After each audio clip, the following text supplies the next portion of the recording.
Coming up, Hella's first ever Tech Talk, Ben speaks to the professor, awards at the House of Lords, and much more. First up, brand new Hella's Tech Talk.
Very well welcome to Milton Keynes for 2025 IAAF Conference Dinner and Awards. I'm told quite reliably that you guys are facing quite a lot of shifts in your marketplace, that you've got all sorts of changes in technology, you're trying to recruit staff. This is about you and how I think you can start to develop your mental toughness, because if you can, I know it's going to help you.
Professor David Bailey, the IAAF Conference. You're going to be talking about the aftermarket at Crossroads. What do you mean we're at a crossroads? So I'm talking more about the whole of the UK auto industry. You know, we're seeing a transition towards electric vehicles, albeit one not as quick as the manufacturers had hoped for. We've seen changes in government policy, some of which is trying to encourage take-up, but we're also seeing paper mile coming in, which may put people off making the transition. So I'll talk a bit about what sort of policy we need to support the automotive industry in the UK. And also I'll be talking a bit about the JLR cyber attack and its impact on the supply chain and the wider economy, and again, what the government needs to do to support the supply chain. Two questions immediately come up. Do you think we did enough for the supply chain after JLR? And secondly, does the government understand the automotive aftermarket as it should? No and no. Great. On the first one, they were way too slow. And there were things they could have done, really, kind of taken policies off the shelf in terms of things like temporary wage support, emergency loans. They didn't go anywhere near that, which is a shame because we've done loads of work on that over many years. They did step in to offer a 1.5 billion loan guarantee to JLR, but that really wasn't needed. That wasn't the issue. JLR could get money itself. So they need a much better understanding of the supply chain. More broadly, I think they need to understand, the importance of manufacturing, of supply chains and the entire industry, including the aftermarket. Yes, because we are a £64 billion industry, and I think everybody sees the JLRs and the Stellantis and the manufacturers. The market underneath that is even bigger, isn't it? That's absolutely. So, you look at used car volumes, they're a multiple of the new car market. And of course, once we've got a car, we need it servicing and we need it looked after. So that is a huge industry in its own right, and not one which really is visible to the government. And the aftermarket's changed massively, certainly over the last 12 months, 24 months. And I think the next 24 months as well are going to be huge, because we're suddenly going from curing problems to almost preventing them. Yes, and certainly with more of connected cars. I had an issue on my very old Tesla. A little alarm came up saying, you've got a battery coolant leak. I actually went to an independent who sorted it out. But, I was kind of told this was the problem that's coming up. I was able to take it and get it fixed before it became a major issue. And that probably saved you in the long run hundreds of pounds. It probably saved me thousands, because it means I can keep that car on the road long term, the battery's in good condition. If that had continued, that could have ruined the battery. That could have been a very, very expensive problem. Well, it's a write-off, isn't it, if the battery goes on an EV? It's no. Well, you can change the battery, but that's expensive. It's a new car cost. So where do you think we need to go? What do you think the independent aftermarket can do for itself over the next 12 months? I think in large part, the market is changing. So it is shifting more towards hybrids and electrics, and it's going to have to retrain its workers in particular to deal with a wider variety of cars. And that's going to require reskilling, retraining throughout people's careers. That's not something we're very good at in the UK, as against Germany or Sweden or Singapore. So that, to me, is one of the really big issues. But I think we have to accept the change, and then we can change. Absolutely, yep. let's see it coming and let's think about how you get into shape for it. Penny Mallory at the IAAF Conference 2025. You've just done a talk on mental toughness. How important is it to garages? Well, I think you probably answer that better than I can. For every human being in whatever industry, this stuff's important. Being able to flip a situation, it's tough out there. If you can start to see the opportunity in the tough times, it could change your business. Having the confidence to do certain things, taking a little bit more control back over your life, your business, the decisions that are made, all that stuff is fundamentally going to change the quality of a person's life, but also the outcome of the business success. And it's fair to say you're talking about your own experiences, things you've been through, and yet your achievements, people only see the achievements you've had, the World Rally achievements, etc. I don't think people understand what you have to go through to get there, do they? Yeah, I mean, the thing is, when you're on a stage, I'm talking about some of the nice stuff. There's been so much not nice stuff, it just wouldn't make the most entertaining talk. So just like everybody, I'm no different to anyone else. You will have had your fair share of tough stuff.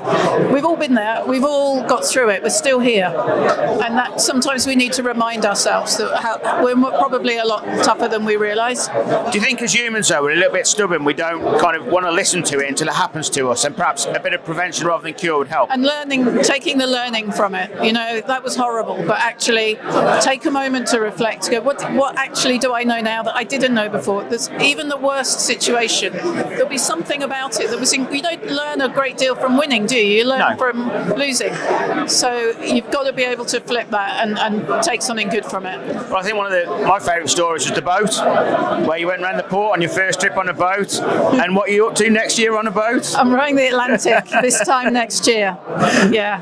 What am I doing? Well, I can't answer that one. We had to start somewhere, and you were going around Swansea Port for a fair amount of time. We were just trying to get our boat out of a marina, which should have taken about 4 or 5 minutes. It took us an hour going around in circles, and we never got out. So, yeah, it's not all plain sailing, plain rowing. I like that, yeah. But it's the mental toughness to accept that. That's got to happen for you to row the Atlantic next year. But we were being naive that day. We thought we'll just get the boat in the water, we'll row out like we've always done it. And it couldn't have been more different. And it was just a reminder that, we all have to start somewhere, and it will all go horribly wrong, and it's okay. We learned a ton of lessons from that day. If it had all gone smoothly, we wouldn't have learned much. And how much of this comes from your motor career? All of it, really. Yeah. Motorsport's been so good to me. The automotive world. I was presenting car programs for 15 years on and off, rallying for 12. It's in me. It's in everybody. It's formed me, and I'm so grateful.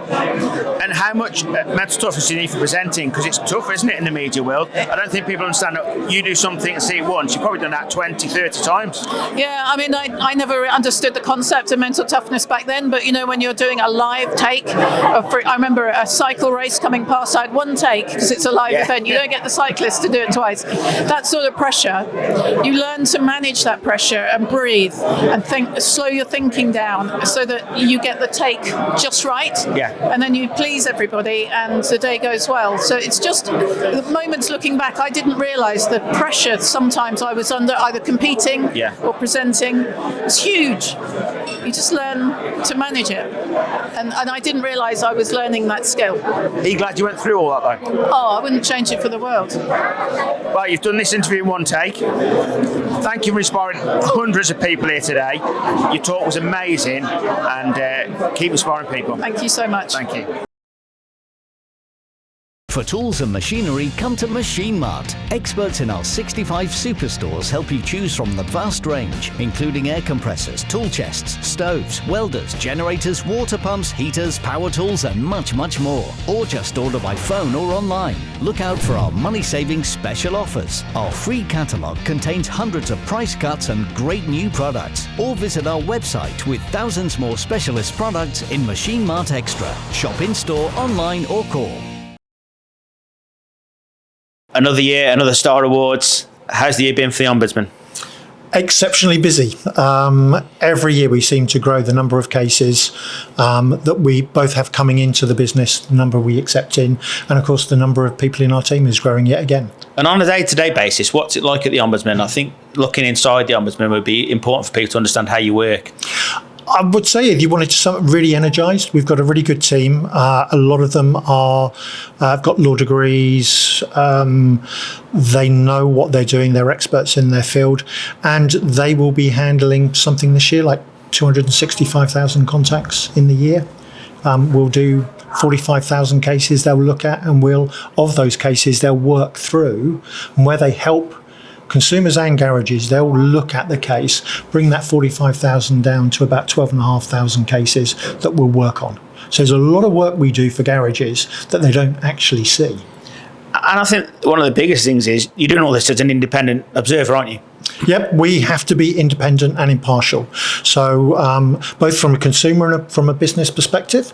So we're certainly not a consumer champion. And I think there's this misperception out there that we're actually somehow tied to the manufacturers, which we're not. So we get cases against the manufacturers, but where we're looking at is from the consumer's perspective, who is in the best position to actually respond to the case, and that's where it can go to the garage or to the independent dealer. I think one thing that people kind of misunderstand is that everybody's realistically trying to do their best. Sometimes things don't go right. It's how you put the things correctly that gone wrong, isn't it? Yeah, I mean, if you look at, in the UK, what we sell close to 2 million new cars a year, 7.5 million used cars. It sounds like a huge number that we'll have 45,000 cases, but that's something like 0.001 for every car that's out there. So actually, where we step in is when the dealer, the garage, the manufacturer can't sort out the case, then everybody's got somewhere to go and we can help. Yeah, because we all have opinions. It's just nice to sit in the middle and say, I understand that point, this is the resolution. Yeah, the one thing we're not short of is opinions, whether that comes from the consumer, the business, or our own adjudicators or ombudsman as well. So, yeah, everybody has an opinion. And, of course, the figures, you base the SMMT offices, of course, so the figures of the industry are a massive part of this building, aren't they? They are, yeah. It's the one benefit that we have in this building. Apart from being in central London, we're close to Parliament, close to the Department of Business and Trade. But actually, we get the numbers, we see the numbers of registrations and cars, so we can match what are we seeing in terms of complaints against the number of cars that are out there. And of course, one of the most important parts of the Ombudsman is the codes of practice that you have. These are vital for everybody in the industry to sign up to, aren't they? Yeah, the codes of practice, they're certified by CTSI. We actually do work with the sector over what these codes contain, but they're there to improve the standards above what the legislation say, try and help businesses know where things can go wrong. We put a code against that and a standard against that, so hopefully they're not going to get caught by it. So really the codes of practice are how to do your business. If garages, dealerships read it, they can get a real benefit out of it. And that's only come from learning where people have gone wrong, so it's education. Yeah, it's kind of best practice is what we're looking at. So we're looking at what the type of complaints we get, what are businesses doing wrong, why are we going in favour of the consumer. We're trying to educate businesses through our codes of practice and also then consumers as well. So it's a double-edged sword, really. And of course, from all this, you do a lot of fantastic surveys that help all of the industry. These only come from knowing the cases, understanding the cases and kind of getting the resolutions, don't they? They do. And the big survey we've got coming up in January is kind of looking at what are the issues that businesses, garages, dealerships are facing out there, so we can appreciate that more and try and help. What kind of issues are regular on your desk, or the I think, in terms of cases that we get, I think a lot of it can be kind of used cars. I'd say that probably is 75% of the cases that we see are to do with used cars. And from the consumer's perspective, the kind of mis-selling of the car. So they said it was going to be to this standard. It's not of this standard. They told me that this was going to be included. It wasn't included. A lot of it ends up being hearsay. Yeah. So the one lesson for garages and dealerships is make sure that what you say to the individual, to the consumer, you actually put in writing as well. Now, we are here tonight for a very special occasion, and an ombudsman doing an award that is widely recognised in the industry. What does tonight mean to you, Bill? Well, tonight for us is the opportunity to recognise where garages and dealerships get it right. So that's really what it. So this is Garage Star Awards. We partner with Trading Standards, so we're there with them when they're doing their Hero Awards, and it's really to show government kind of the positive stories of what garages and dealerships are doing, where they're going beyond, they're trying to help consumers, because sometimes it can feel like that it's just negative stories out there, and it's really not the case. Does it amaze you, the stories you do get in? Yeah, we're always surprised. I mean, we do this every year. I'm probably the lucky one. I just get to see the 3 nominations per region, and there's 8 regions. Poor marketing team look through thousands and thousands of nominations, have to read them all, and it's getting that down. But some really good stories. But for an ombudsman, that must be really encouraging, that you do get all these wonderful stories and people just going over and above for what is necessary. Yeah, because I think probably our awards are very different. So the dealer or garage can't nominate themselves. They have to be nominated by the consumer. So you're seeing everything from the consumer's side of what that garage did to actually help that consumer. I mean, the winners tonight, the national winners tonight, it was Sunday night, cold, wet. They'd broken down. The rescue services sort of wouldn't pick them up because they said the distance was too far, and this garage came to the rescue, got them home, got the car back, and then did the MOT on the vehicle and got it back running. And I think this is the thing about our industry. It's a fantastic industry, isn't it? And it's got to be recognised more than we are at the moment. Yeah, I think it kind of gets recognised even by government. I mean, they kind of see it fairly negatively, I think, sometimes. They want it to improve. They're always looking at consumer detriment. But I think what we're trying to do is a balance. We want to improve the standards.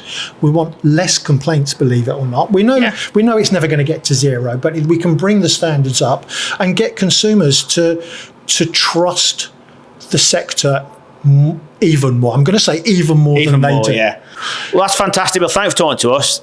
I can't wait for tonight. Positive night, celebrating good people who are doing good things in the UK. And congratulations to you on another year where you've looked after the industry. Thank you very much. And it's going to be a great night. Azar, Napoleon Garage BD4 Garage Star Award winner. Congratulations. Thank you. What does it mean to you? Absolutely amazing. Something I've never expected, and for it to come is probably the biggest achievement of my career in the automotive industry. I feel appreciated, and definitely it's a massive honour to get the Star Award. And all those hours of toil and, in the garage and notes on your own there trying to work away, it makes it all worthwhile, doesn't it, to be recognised like that? Absolutely does, yeah. We were called one evening on a Sunday. A family was stranded on the A1, and I got a phone call. It was late, and was told one of the emergency services had let them down. At that point, I got myself ready. I told the customer that we are on our way, and we headed down the A1 to rescue a family stranded on the side of the road. For me, it was an act of goodness and kindness, which I didn't think anything more of, and only to find that we had been nominated for the Star Award. And the family, how have the family reacted? My family are absolutely ecstatic. They didn't believe me. I didn't believe that I'd won it. I told them to put it in email, send it to me, just so I could see it as opposed to hear it. Without their understanding, you wouldn't be able to go out at that time of night? Absolutely.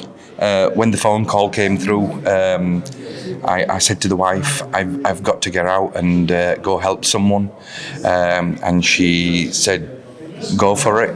The support from the family is what makes this possible. An understanding family and someone who's supported me throughout this journey. They understood my intention that evening, and off I went.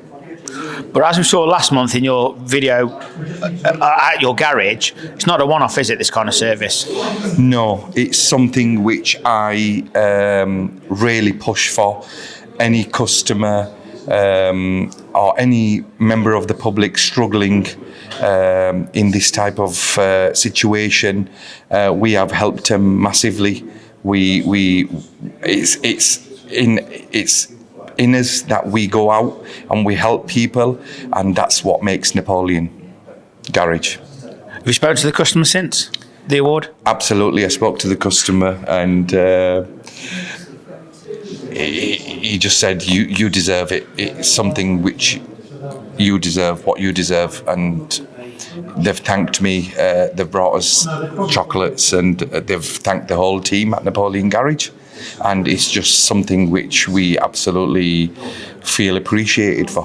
What's it mean to you to be receiving the award tonight in the House of Parliament? Right. It's been hard to comprehend it, first of all, that I was coming to the House of Parliament to receive this award, and nerve-wracking, but absolutely delighted and over the moon.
Everyone's talking about the skills gap in automotive, but actually as an industry, we have a huge skills crisis. Businesses are accepting lower standards of techs and employees because there isn't the quality out there. And those brilliant techs are demanding high rates of pay because they know they haven't got competition. Recruitment feels expensive and unreliable, so we're struggling with a real problem. In this video, we're going to break down the 7 ways to really use apprenticeships as a long-term fix so that you can future-proof your business and to prevent you from fighting over that small pool of candidates that everybody else is trying to get hold of. Tip 1, refining your recruitment process. The first question we should really be asking ourselves is not, have we got enough technicians or do we need another skilled technician, but actually what skills do we need within our business? It's not just a case of necessarily getting another MET tech. It's now a case of thinking about, have we got the capabilities to deal with EV, ADAS, diagnostics, front of house skills. As a business, we need to understand what we're recruiting for in order to be able to attract and find those right people. So how do we tackle this? Well, firstly, we need to think about using language that candidates really understand and resonate with. They don't know what a VDA means. They don't know what an MET does. So there's no point just advertising vacancies using acronyms or abbreviations. Let's think about maybe a diagnostic role. How can we liken that to hobbies and interests that they might have that might actually catch their attention? Things like software, IT, gaming. Let's really bring their world into our world. And by doing this and by combining those, we can really start to attract different people. And then we can potentially buy in new attitudes, new habits, new ways of working that will only benefit the industry and really drive it forward. So once we've identified the skills that we need, it's then about crafting a campaign that's actually going to attract the type of people that you want in your business. So we need to be really thinking about where they spend their time on social media, online, and making sure that our newly crafted vacancies are now put in front of them for consideration. So when we get this right, the challenge doesn't then become, how do I get a level 3 apprentice? It becomes, how do I develop a skilled pipeline of talent that not only future-proofs my business, business, but that evolves with the advancements that we're seeing in technology that, as we said, are outpacing our current workforce. Tip 2, recruitment alone won't fix the problem. Technicians and good senior staff members are calling the shots. They know that there's a limited talent pool out there, so they're able to demand higher rates of pay because employers haven't necessarily got much option. And actually, that talent that you're buying in at a premium, is it really fit for your business needs of today? Yes, you might have a master tech with 15, 20 years experience, but actually, are they on top of the evolution of today's world in terms of technological advancements, software, calibrations, ADAS? Potentially not. By investing in apprentices, you're able to develop a pipeline of skilled talent to take your business forward. A lot of the friction and the hesitation comes around taking on a qualified tech who can hit the ground running versus the time and energy that potentially is needed for an apprentice. But doing things differently, having the right support in place, setting up the right frameworks, structure and process means that you're setting up your apprentice for success and you're able to achieve long-standing staff members that are really bought into your ideas, your way of doing business, while also achieving qualifications that meet current business needs. Tip number 3, understanding the business case for apprenticeships. Let's be real, apprentices are significantly cheaper than qualified techs, but there is a good reason for that, as they are an investment in time and energy from employers. The National Apprentice Wage is there to support this, and it's relevant for 16 to 18-year-old apprentices or any apprentice over the age of 18 for the first year of their apprenticeship. There's also the £1,000 payment that employers get for supporting an apprentice aged 16 to 18 in England. And on top of this, employers also don't pay national insurance contributions up to a certain threshold. So really, financially, the government's looking to incentivise and support employers in making this investment. But actually, probably one of the biggest benefits is when it comes to training costs. And actually, a misconception is that these are down to the employer to fund. But this isn't true. Government covers training costs. And there's a few different ways that this gets broken down. There's also the opportunity to look at levy transfer. So in light of all of this, you can now see and hopefully understand the financial incentives and the benefits of bringing apprentices into your business. Tip 4 is design an apprenticeship programme, not just a vacancy. So rather than thinking about your next apprentice as just a job role or a quick fix, let's actually think about the knowledge, skills and behaviours that you want that apprentice to have, to develop and to bring to your business. What the skills are that you don't currently have, the holes that you're potentially missing within your growth plans, and how apprenticeships can work as a solution for that, not just a knee-jerk reaction. Start with, what does this apprentice, what are they actually going to be doing day to day, on month 3, month 6, month 12? Where do you want them to be and what do you want them to be contributing to your business? Then it's important to align with the right training provider and not just necessarily go into your local college. It's really important to fully investigate the best training partner for you. You've then got to think about the delivery method, whether you want it to be block release, day release, or on-site delivery. These pillars are really important in creating a program that's going to set both you up for success, but also help you find the right apprentice. By doing this work now, it allows you to create a blueprint that's replicable, that can grow and evolve with you, that you can refine, improve, but also means that you've then got a structure that everyone within your business can work to, and you're setting yourself up for the future. Tip 5, build the support and the structures that really make apprenticeships work. So we've now found brilliant apprentice candidates. We've set up a program that allows them to thrive. But actually, the support and the structure that we have in place is what makes or breaks an apprenticeship. If we're not doing this properly, apprentices leave. And actually, we know that the biggest reason for dropouts is because apprentices don't feel like they have the support they need in the workplace and because they don't see a clear path to progression. And actually, as an employer, the more that you're able to support them with that, you get them productive more quickly, which ultimately means more profit for your business. And one of the best ways to do this is with regular scheduled reviews. Often in the tri-party agreement of employer, training provider and apprentice, everybody's so focused on doing what they need to do. So the training provider delivering first-class training, the employer running a successful business, and the apprentice who's just navigating this new world of work. That communication, visibility, structure can fall by the wayside. So that's often where you need this fourth pillar to provide you with that overall management. Allow the experts to focus on what they need to do, but bringing in the ultimate oversight to all of the existing pillars. So it's not just a training provider coming in and running through a tick sheet of everything that needs to have been done. It's also about visibility of a real clear path of progression, so that apprentice knows exactly what good looks like, where they need to be, what they need to improve on, what needs refining, so that they can see the next steps in their apprenticeship journey, but also the next steps thereafter. So you, as an employer with proper structure in place, you don't just get visibility of modules that they've completed or tick sheets, progress reviews. You actually get an understanding of what money they're making you, what tasks they're able to complete independently, how they're working with the rest of the team, and the opportunities that are there to upskill or develop them. Tip 6, invest in mentorship and culture on purpose. We see businesses that do this well benefit from loyalty and retention. This isn't just an afterthought, but it's a key pillar within your apprenticeship program. When you're considering your apprentices today, also have in the back of your mind that they can be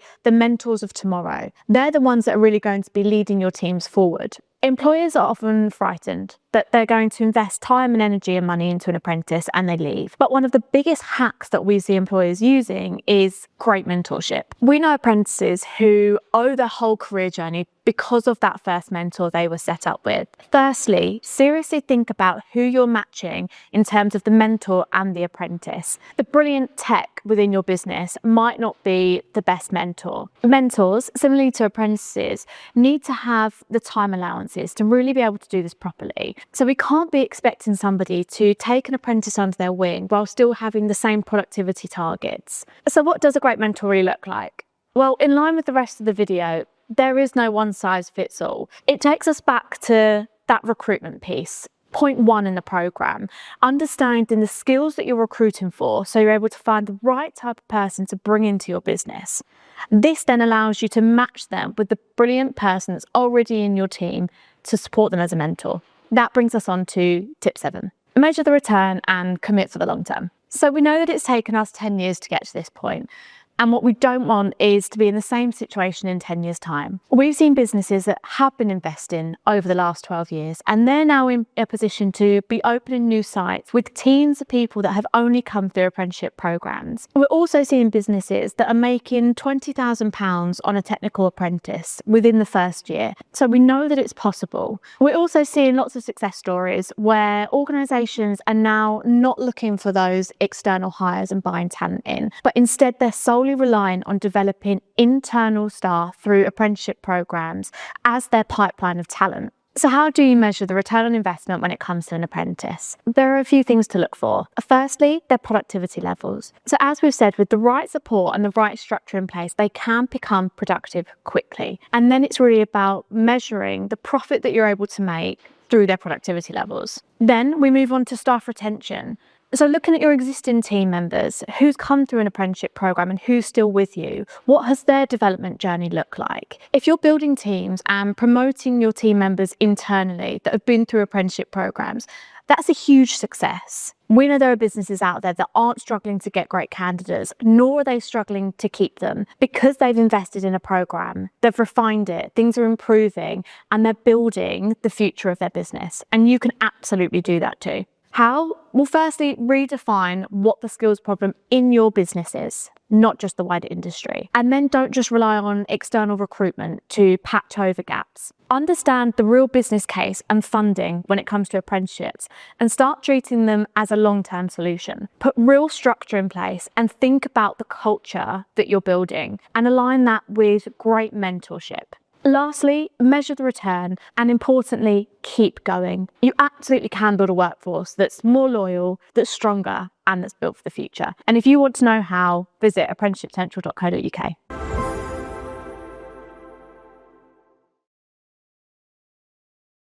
For tools and machinery, come to Machine Mart. Experts in our 65 superstores help you choose from the vast range, including air compressors, tool chests, stoves, welders, generators, water pumps, heaters, power tools, and much, much more. Or just order by phone or online. Look out for our money-saving special offers. Our free catalogue contains hundreds of price cuts and great new products. Or visit our website with thousands more specialist products in Machine Mart Extra. Shop in-store, online, or call.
Sitting with Iain Tyrrell at the Classic Car Show. It's a busy Friday already. Let's start with the classic car market. What's it like at the moment? Advantageous for buyers, I would say, is the correct description. We live in interesting geopolitical times, and post-COVID, there was a rush on for people to buy cars in COVID to make themselves feel happy. Yeah. And now they're divesting themselves of those cars a few years later, and also the politics aren't helping the situation. So it is a buyer's market at the moment. What should I be looking for then? If I've got money burning a hole in my pocket, what's a really good buy at the moment? What's good value? Your dream car. That's how I would put Really? it. Yeah, I mean, it's certain, and Jaguar E-types have plummeted in value. Okay. We got a beautiful 3.8 Series 1 fixed head, which was the E-type, really, and it's worth half what it was 2 or 3 years ago, and it's a nice original car. Yeah. £50,000 would buy it. It is as I say, it's just buy whatever. My message is always to people: buy what you're passionate about, not what you want to stick in the garage. Yeah. Are there things to avoid though at the moment? Badly restored cars. Sure. Yeah. Of any make and model, I think. Unless they don't bring them to you and make them nice restored Yes, cars. Yes. I couldn't possibly comment. But I mean, I think that's I think do your diligence. Make sure the car's in good nick. It isn't a big bill waiting to happen. No, sure. That would be my advice. All right. Now, what's in the Tyrrell workshop at the moment? What projects are you working on? What are exciting, or what have you recently had that's been exciting? Well, we are fortunate. We have some very good jobs in, ranging from Mercedes 600 Grosser to we got a Ferrari 250 GT in at the moment, two 330 GTs. So yeah, I mean, two or three Rolls Royces, a couple of Bentleys, just done head gaskets on a Bentley Continental T, which is sort of a when, not an if, right, on those actually. Yeah. So yeah, we've got plenty going on. Oh, how hard it must be to drag yourself out of bed in the morning with that going into work, I tell you. Behind us, we've got Cataclean branding. Yes. Now, a product like Cataclean for a classic car, how important? What does it do? When should people be using it? Just explain a little more, if you would. Right. Okay. Modern fuels, particularly, have ingredients that can turn into lacquers and can start to gum up. Benzene, etc. And the Cataclean helps to. It does what it says on the tin. It cleans. So modern fuels can solidify. They can do all sorts of horrible things. We regularly have to take fuel tanks out of classic cars now to clean them out because they've turned to horrible, indescribable things, which started life as some form of petrol. So it's keeping carburettor jets clean, fuel injection systems, that sort of thing. Yeah. Obviously, most classic cars don't have caps on them. No, sure. But they're helping to keep some of the cars on the road, I guess. And if you use it regularly, you can prolong the life of a car, the engine. Exactly. Yeah. And lower your maintenance bills, dare I say it. Yeah. Because it's a faff to rebuild injection and carburetors, much though we like doing it.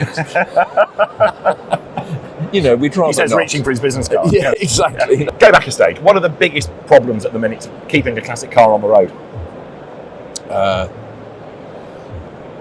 That's a very good question, actually. There's a rumour. I don't know how true it is. You might not even know this. We have a budget coming up. Don't we? Yes. And I read this morning from a knowledgeable friend that Rachel Reeves may be putting road fund licence back on classic cars. Right. Over 40 years old instead of them being free. I don't know how true that is, but the threat of increasing legislation, I would think, is one of the danger touch points. I know an electric market doesn't really affect the classic cars, but it might affect a buyer, as in he thinks, why do I want to go and invest in a classic car? Because in a few years, these things will be obsolete, I won't be able to run them, we're being forced to go electric. Is that in people's minds, or am I conflating two issues? I don't think it is. I think governments are having to cave in a bit on excessively ambitious deadlines, really. I mean, there is an emerging market for electric classic cars, taking the engine out. That's not for me, really. I shan't go into that too much, but that's not my bag. Good. But it's like, to me, it's like putting an IKEA frame on the Mona Lisa. Nothing against the Mona Lisa or IKEA. They're both wonderful. Not necessarily best kept mutually exclusive, I think, really. Rather like electric motors in classic cars. But anyway, I'll get off my hobby horse now. That was fine. It's a heretic-free zone. Yes. So keep your classic car on the road and keep looking after it. We're going to have another walk around the show and find some more nuggets on display this weekend.